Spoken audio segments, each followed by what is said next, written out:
चलिए इसी मुद्दे पर चर्चा करने के लिए दो खास मेहमान मेरे साथ हैं। सबसे पहले उनका तारुफ करा देती हूँ, फिर करती हूँ चर्चा की शुरुआत। मेरे साथ मथुरा दत्त है जो कि कांग्रेस के नेता है और विपिन कंथोला है जो कि बीजेपी प्रवक्ता है। आप दोनों का स्वागत है टीवी 100 पर।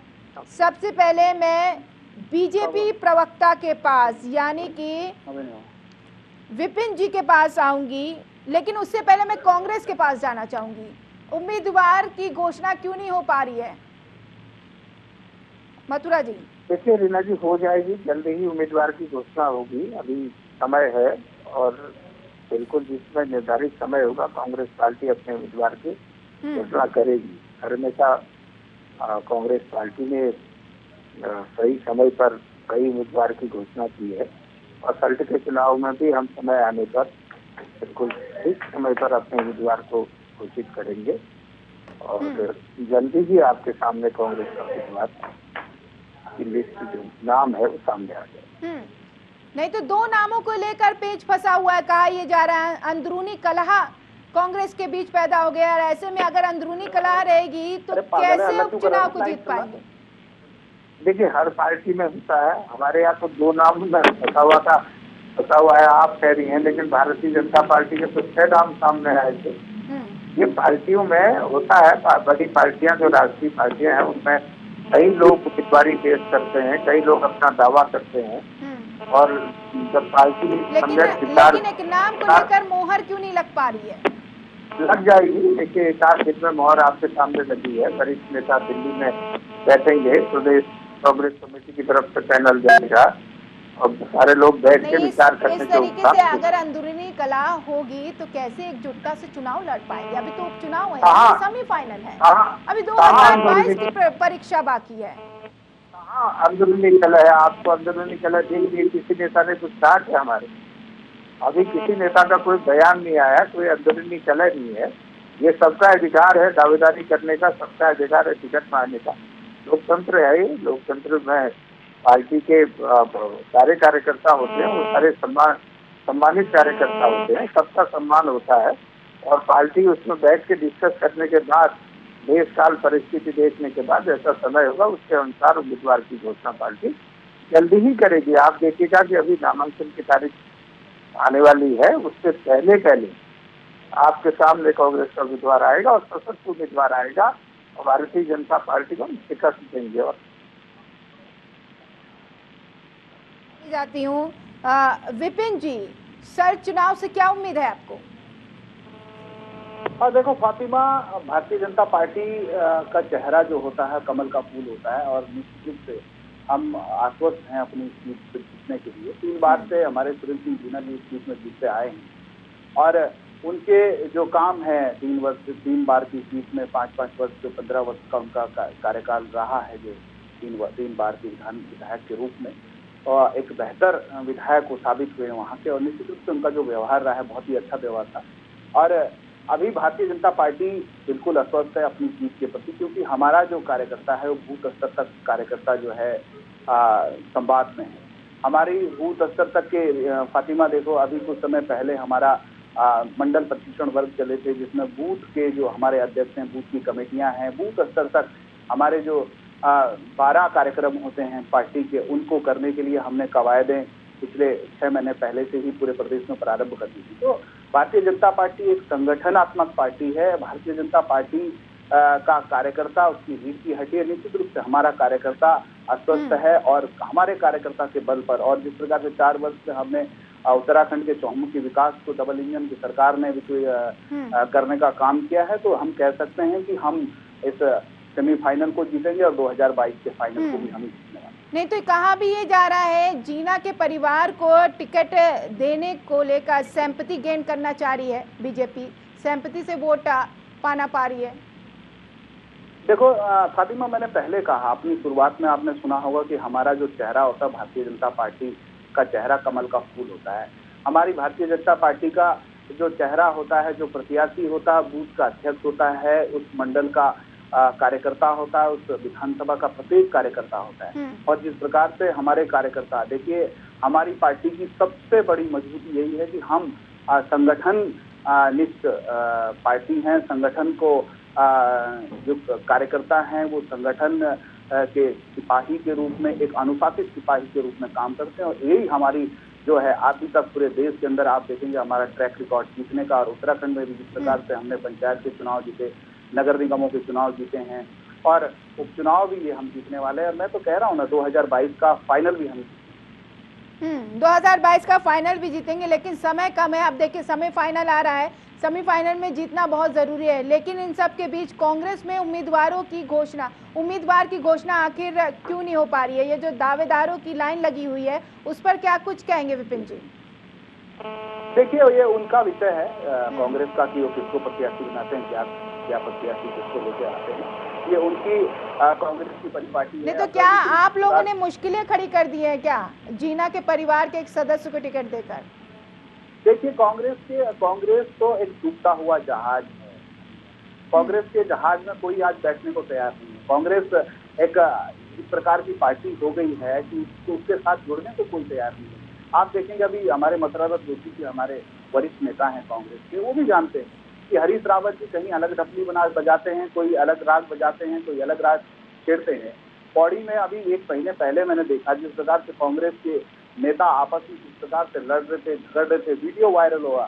तो कांग्रेस के पास ना नेतृत्व है, ना कांग्रेस के पास कोई नेता बचे, ना मुद्दे बचे हैं। इसलिए कांग्रेस तो कहीं पर अभी इस बार 11 में है। मुझे तो लगता है अगली बार 2 अंक तक भी पहुंचना कांग्रेस के लिए बहुत बड़ा जो है काम।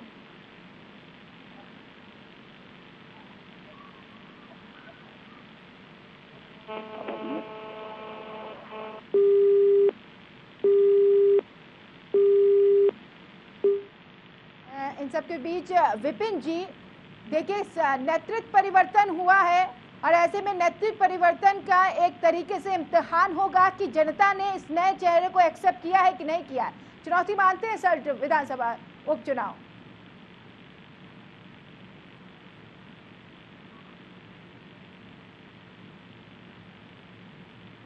विपिन जी सुन पा रहे हैं?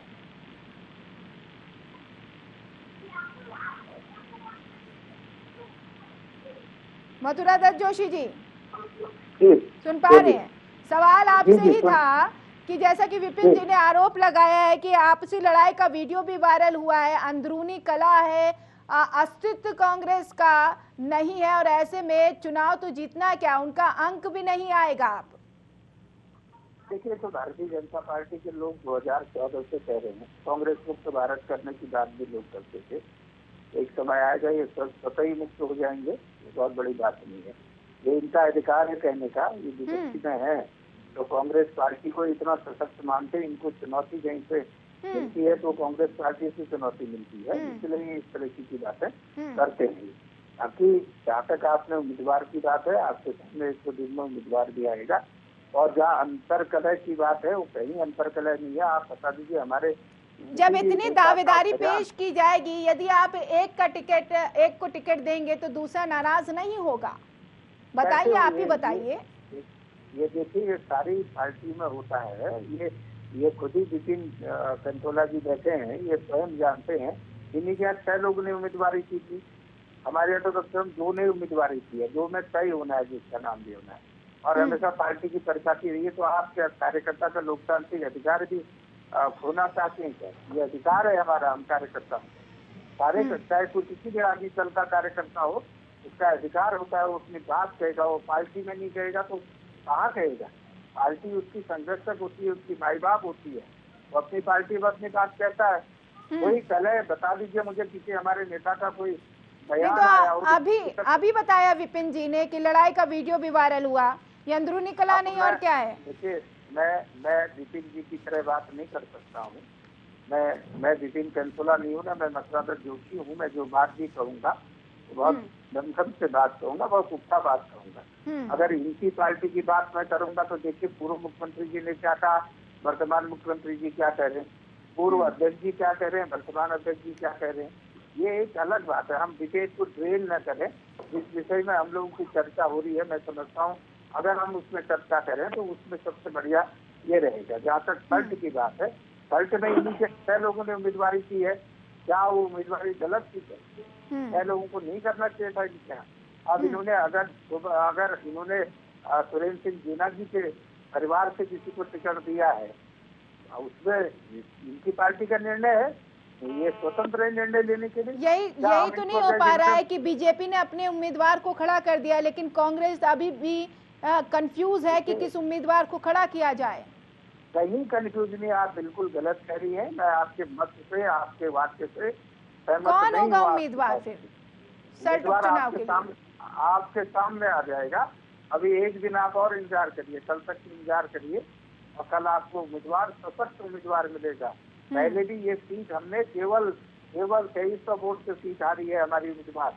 आप देखिएगा फिर दोबारा आपके सामने नाम आएगा, सशक्त नाम आएगा। पार्टी में चर्चा चल रही है, चर्चाएं होने के बाद, हाईकमान पे चर्चा होने के बाद चुनाव आयोग को नाम जाता है। कोई नहीं तो अक्सर ये क्यों हो जाता है मथुरा जी कि कांग्रेस पार्टी में दावेदारियां बहुत ज्यादा आ जाती हैं? अरे मैंने आपको यही तो कह रहा हूँ, भाजपा 6 उम्मीदवार भाजपा होते हैं तो उनको ज्यादा नहीं दिख रहे हैं आपको। हमारे यहाँ 2 उम्मीदवार हो जाते हैं तो फातिमा जी आपको ज्यादा दिख रहे हैं। अब ये आप समझिए, हमारे यहाँ तो 2 ही हैं। कितने उम्मीदवारों की भीड़ रहती है वो तो विपिन जी बताएंगे बीजेपी की, लेकिन जहाँ तक मेरा कहना है तो मैंने आपको बता दिया। नहीं, आप बताइए ना कितने उम्मीदवार है हमारे यहाँ? 2 ही तो उम्मीदवार है। कितने उम्मीदवार है बताइए, आप ही बता दीजिए। 3-4 उम्मीदवार तो है सर। कितने? 3-4 तो उम्मीदवार है ही सामने। नाम गंगा पचौली भी उम्मीदवार के रूप में आगे आ रहे हैं। मैं आपको नाम बता दे रहा हूँ। गंगा पचौली जी, रणजीत रावत भी। नहीं, सुन तो लीजिए पूरी मेरी बात। मैं बता देता हूँ आपको। आप देखिए, गंगा पंचोली जी, रणजीत रावत जी वहाँ से पूर्व विधायक रहे हैं। वो 2017 में रामनगर आ गए। रामनगर आने के बाद गंगा पंचोली जी वहाँ चुनाव लड़ी, 2300 वोट से चुनाव वो हारी है। और अब विक्रम सिंह रावत जी जो यूथ कांग्रेस के पूर्व अध्यक्ष रहे हैं, वर्तमान में सल्ट के ब्लॉक प्रमुख हैं, उन्होंने टिकट मांगा है। अब पार्टी जिसके नाम पर भी मोहर लगाएगी वो आने वाला समय बताएगा, लेकिन दावा करने का अधिकार तो सबका है ना। और रणजीत सिंह रावत जी तो उस इलाके के 3 बार एमएलए रह चुके हैं। 96 से लगातार चुनाव लड़ रहे हैं रणजीत सिंह रावत जी। उसमें उनका अपना अलग प्रभाव है। वो अगर वो इच्छुक होंगे तो पार्टी उनके नाम पर भी विचार करेगी, कहीं इसमें नहीं है। लेकिन आपने भीड़ की बात कही, ये 2-3 नामों के अलावा मुझे तो कोई नाम दिखाई नहीं दे रहा। 2-3 तो मैंने भी कहा था सर। कौन सा दावेदारी जहाँ तक बात है, दावेदारी 2 व्यक्ति ने की है। पार्टी का वरिष्ठ व्यक्ति होने के नाते ये कह सकता हूँ कि 2 लोगों ने, गंगा पंचोली जी और विक्रम जी ने दावेदारी की है। क्या सर, चलिए ठीक है, समझ गई है। आने वाला समय बता दीजिएगा। आपके कहने का मतलब ये है कि 24 घंटे का इंतजार कर ले। विपिन जी, विपक्ष एक्टिव मोड में है, बहुत मुद्दा दे रही है आपकी बीजेपी पार्टी उत्तराखंड में, जो राज्य में सरकार बनाए हुए हैं। नेतृत्व परिवर्तन हुआ है लेकिन विवादों में फंसती हुई दिखाई दे रही है, और ऐसे में कैसे किस तरीके से सल्ट उपचुनाव जीत पाएगी? फातिमा देखो, जो विपक्ष है, कांग्रेस है, वो केवल बयानों में रहती है, धरातल में कहीं कांग्रेस है नहीं। मैंने कहा ना, अभी कह रहे थे वो, देखिए जहाँ कहते हैं ना, जहाँ शहद होगा वहाँ मक्खियाँ आएंगी। अभी वो कह रहे थे खुद ही, मथुरा दत्त जोशी जी ने कहा कि वहाँ 6 लोग, हमारा 6 नाम का पैनल हमारा सेंट्रल पार्लियामेंट्री बोर्ड को भेजा। देखिए जहाँ पर मैंने कहा ना, जहाँ पे शहद होगा वहाँ पे मक्खियाँ आएंगी। अब जब मैंने कहा, पहले ही बोला कि कांग्रेस एक डूबता हुआ जहाज है, उसके पास दावेदार ही नहीं है, तो कहाँ से आएंगे बेचारे दावेदार? तो देखिए, कहीं पर भी मैं कह रहा हूँ कि कहीं पर भी, मैंने कहा ना, वो जो कनेक्टिविटी थी वो मेरी बात पूरी आ भी नहीं पाएगी। मैंने कहा ना कि कांग्रेस आने वाले समय में, देखिए, 2.5 का भी अंक नहीं छू पाएगी। अभी तो 11 है ना, 11 से भी नीचे जाने वाले हैं। और इनमें जो 11 हैं, 11 भी कह रहे हैं, कई तो कह रहे हैं कि भाई क्या होगा क्या नहीं होगा। क्योंकि अभी मैं सुन रहा था, जैसे ही कनेक्ट हुआ तो ज्योति जी कह रहे थे कि पौड़ी में नहीं हुआ, ये नहीं हुआ, वो नहीं हुआ। अरे इनकी पार्टी के अंदर हरीश रावत जी कहीं और धरना करते हैं, प्रदेश अध्यक्ष जी कहीं और धरना कर देते हैं, पूर्व प्रदेश अध्यक्ष जी कहीं और। तो अपनी बातों को छुपाने के लिए, अपनी बातों को ये सारी चीजें करने के लिए प्रवक्ता इनके मैनिपुलेटेड करते हैं चीजें। लेकिन सब चीजें सार्वजनिक रूप से इनके नेता जो हैं हाँ। सोशल मीडिया में समय समय पर पोस्ट करते हैं, तो पूरा उत्तराखंड जानता है, पूरा देश। मथुरा जी जवाब दीजिए। मथुरा जी सुन पा रहे हैं? जी जवाब दीजिए विपिन जी का। देखिए आप खुद जानती है, मैं बहुत हल्की बात कभी नहीं करता हूँ, ना कभी मैं अपनी सीमा से बाहर बात करता हूँ। आप स्वयं देख रही हैं कि कलह किसके यहाँ है, नेतृत्व परिवर्तन किसके यहाँ हुआ है। मुख्यमंत्री बनने के बाद किस तरीके से पूर्व मुख्यमंत्री जी ने कहा, क्या बातें वर्तमान मुख्यमंत्री जी ने कही, पूर्व मुख्यमंत्री जी के कितने फैसले पलटे गए, इनके प्रदेश अध्यक्ष जी इसका जवाब भी देते हैं। आनंद फानंद में प्रदेश अध्यक्ष भी क्यों बदले गए, क्या कारण थे, किसके यहाँ है, ये सब दिख रहा है। किस तरीके से विधायक दिल्ली जाके डेरा डालते, ये सबके सामने है। अब ठीक है, उनकी अपनी मर्यादा है, वो अपनी बात कहेंगे, उनको उनके पास कहने के लिए भी कुछ नहीं है। लेकिन मैं एक बात जरूर कहता हूँ कि कम से कम सरकार में रह के बेरोजगारी में चर्चा करें, महंगाई में चर्चा करें, नौजवानों पर लाठीचार्ज हो रहा है उनमें चर्चा करें, उपनल कर्मचारी हड़ताल पे है उसमें चर्चा करें। और आप देखिए मनरेगा के कर्मचारी हड़ताल में है, और उसके बाद आपके अन्य कर्मचारी भी हड़ताल में जा रहे हैं। पटवारी, सारे प्रदेश के पटवारी हड़ताल में है। लेकिन मथुरा सरकार और संगठन में तालमेल नहीं है। इमोशनल वोट को विकास के वोट में कैसे तब्दील करेगा विपक्ष? जी मथुरा जी हेलो, सुन पा रहे हैं?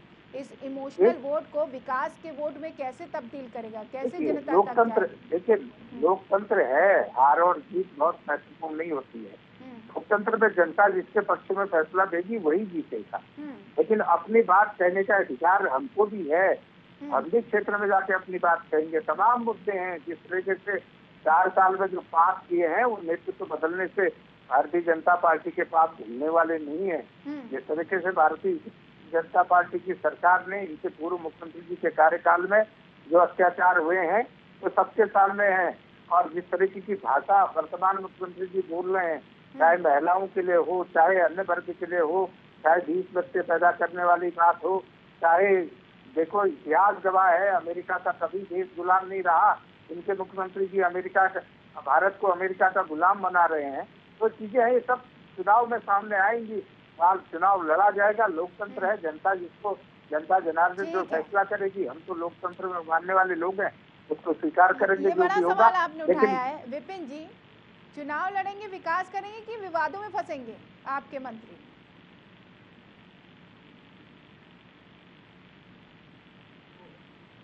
चेहरा होता है वो कमल का फूल, और हमारा कार्यकर्ता हमेशा हमारा कार्यकर्ता एक्टिव रहता है, चाहे वो संगठन के काम के लिए हो, चाहे वो चुनाव के लिए। इसलिए इन चीजों से कोई ज्यादा फर्क पड़ने वाला है नहीं। और मथुरादत्त जोशी जी, और इसीलिए विवादित बयान देख लेंगे अप्रैल में मथुरादत्त जोशी जी कौन जीतने वाला है। 100% भारतीय जनता पार्टी जीतने वाली है। और मैं तो कह रहा हूँ इस चुनाव में नहीं, 2022 में भी हम इतिहास रचने वाले हैं। अभी हमारे 57 से ऊपर सीटें भारतीय जनता पार्टी को फिर से उत्तराखंड की जनता देने वाली है। 4 साल में जिस प्रकार से चौमुखी विकास हमने किया है, फातिमा देखिए, हरिद्वार से अगर जो आप आओगे आज देहरादून, कभी 2 घंटे, 1.5 घंटे, 2 घंटे लगते थे, आज 45 मिनट में आदमी पहुंचता है। ऑल वेदर सड़कें जो है चारों ओर बन रही हैं। बद्रीनाथ तक जो है ऑल वेदर सड़क का निर्माण किया जा रहा है। ऐसी सड़क ये सब कांग्रेस से राजघाट की सड़क जिस प्रकार से देखो कांग्रेस सरकार जिस प्रकार से राजपथ की सड़क है, उस प्रकार से बद्रीनाथ पथ की जो है वो सड़क बन रही है। Air connectivity. चलिए ठीक है, विकास हुआ 4 साल में, लेकिन नेतृत्व परिवर्तन की जरूरत क्या पड़ गई, ये सवाल ये जनता भी पूछेगी। हर वक्त मेरे पास इतना ही है। विपिन जी, मथुरा जी, आप दोनों का बहुत बहुत शुक्रिया, कीमती वक्त दिया, चर्चा में शामिल हुए।